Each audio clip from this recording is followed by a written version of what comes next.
60 tahun kamu mempunyai polisi yang jelek, jauh lebih baik daripada satu malam saja tidak ada polisi. Bayangin Bapak, dan ada polisi satu malam mogok gitu. Malam aja, paginya sudah hilang negara itu. Karena ketika polisi mogok, yang ngelayani orang desa ada.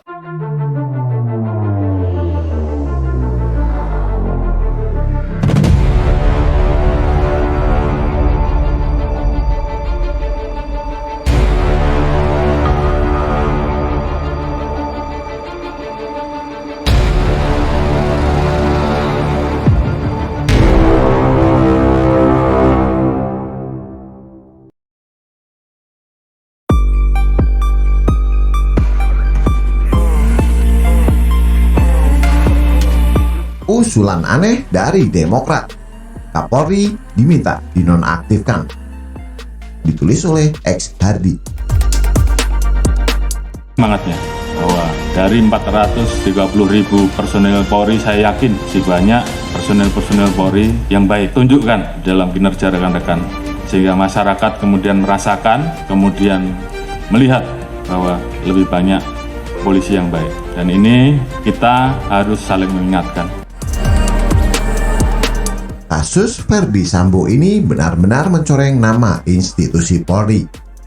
Karena Sambo ternyata memiliki power yang kuat untuk mempengaruhi banyak orang demi pemelintiran sebuah skenario lain pembunuhan Brigadir J. Bahkan beredar grafis hierarki kekaisaran Sambo yang menggambarkan aliran uang hasil judi online dan bisnis lain yang diberi kode Konsorsium 303 dan melibatkan beberapa nama jenderal. Publik pasti terkejut, bahkan tersentak kaget dengan keras. Bukan rahasia umum lagi kalau publik dari dulu sudah mencap negatif citra Polri. Ditambah kasus Sambo, lengkaplah sudah malapetaka yang menimpa Polri.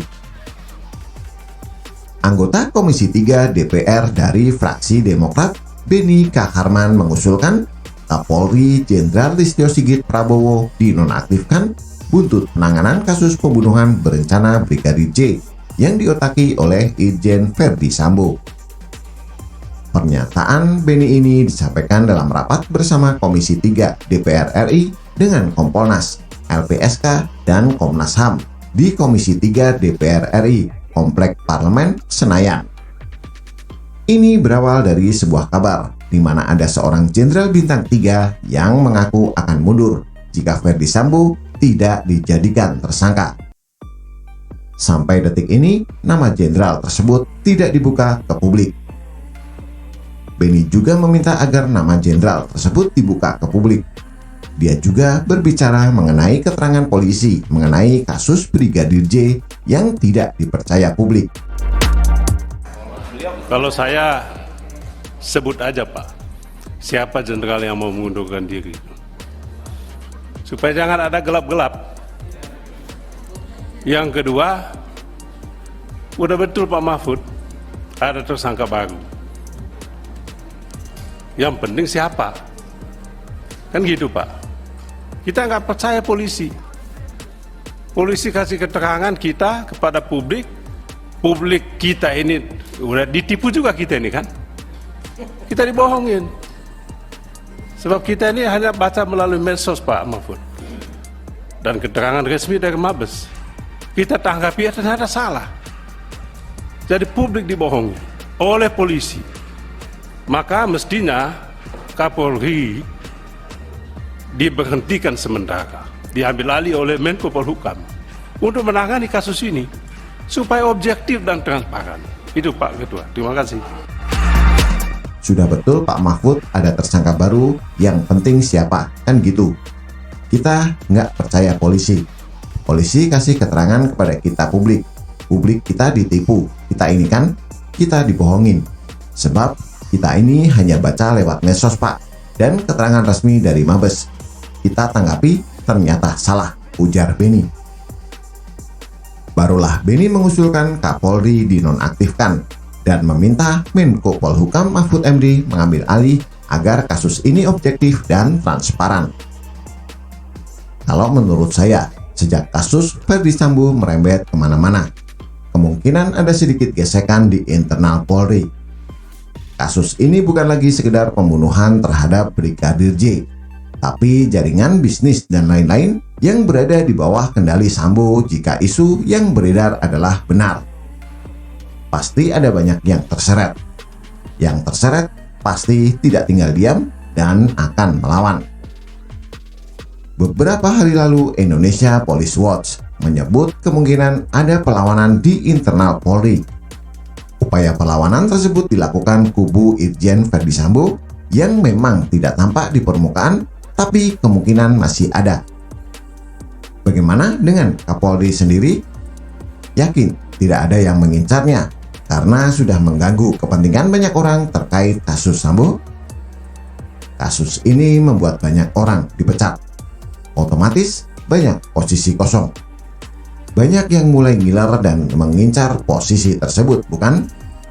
Bahkan bisa jadi ada yang mengincar posisi Kapolri. Bisa saja terjadi karena saat ini masyarakat dalam posisi sulit mempercayai Polri. Ini dikhawatirkan bisa merembet lebih jauh. Makanya kalau ada yang usulkan Kapolri dinonaktifkan, ini bukan barang aneh. Ada kadrun yang meminta Kapolri dicopot, juga bukan hal aneh.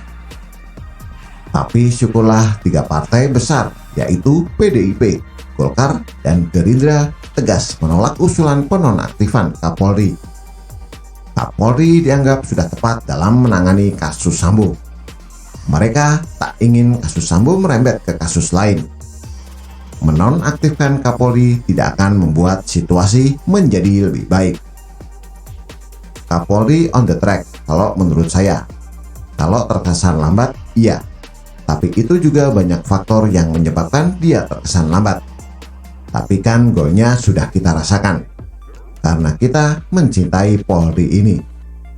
Seperti yang disampaikan Pak Mahfud, kita tidak ingin gara-gara perkara ini jadi merembet kemana-mana seperti ganti Kapolri. Revisi Undang-Undang Nomor 2, Polri dibawa ke Kemendagri. Ini jadi liar seperti itu, kata Trimedia dari PDIP. Pertama-tama usulan itu datang dari Demokrat. Tidak heran.